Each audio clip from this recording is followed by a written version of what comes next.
Hi everyone, it's Dr. Nancy here, and I'm just showing you the hugelkultur. We pretty much finished putting it together over the last weekend, and so it's all covered.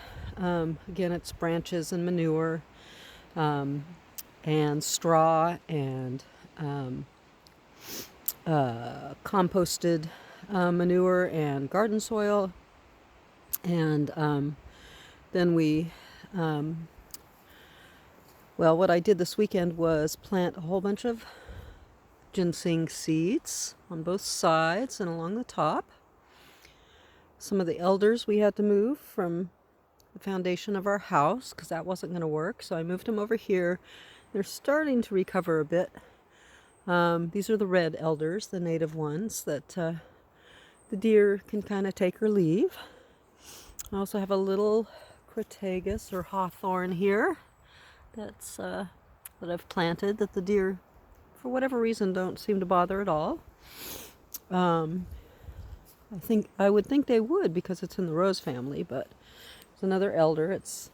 It'll survive. It's just struggling from the replanting. Our redwoods that we planted a couple weeks ago on this end are doing actually pretty well. Got a bunch of little bamboo sticks sticking out so that the deer don't get too curious about those guys.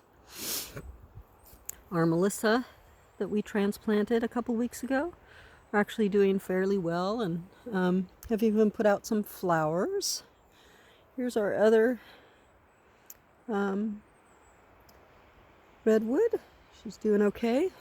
We also planted some clover seed just to, again, enrich the soil a little bit, and also just to put some roots down. So the berm here, the hugel, is anchored in place by some root structure. I think that is an ocean spray. I'm not sure. It came along with some dirt, so it's a native. Yeah, and just same on this side. Again, there's another elder. And again, those are red elders. I do have some blue elders to plant, but for right now, just the red ones. And some more Melissa on this side. All of this is just in part to anchor things. We'll see in the spring how things. There's some little clovers coming up in there too. We'll see in the spring how much of the ginseng actually pops up. So, and there will be this path that goes all the way around, and will actually extend out. You can see where I've been treading out to the front yard. There will be a greenhouse set up there in the coming months. And then my other project this week was my planter box. So originally I said I was going to spray down the whole lot with charcoal spray, slurry, and add some nitrogen of some sort, urine probably, over that. But really what happened is the rains were put off for about a month. Usually we get starting in September, mid-September, we start getting some rain here in the Pacific Northwest, but it sort of took its time this year. And it just arrived last week. This is almost the end of October, so yeah, so I wanted to apply it after it began raining, so it might actually go a little bit more into the soil, but so that's still to come. So until then, I've got things planted up there on the hugel, which are up above the soil.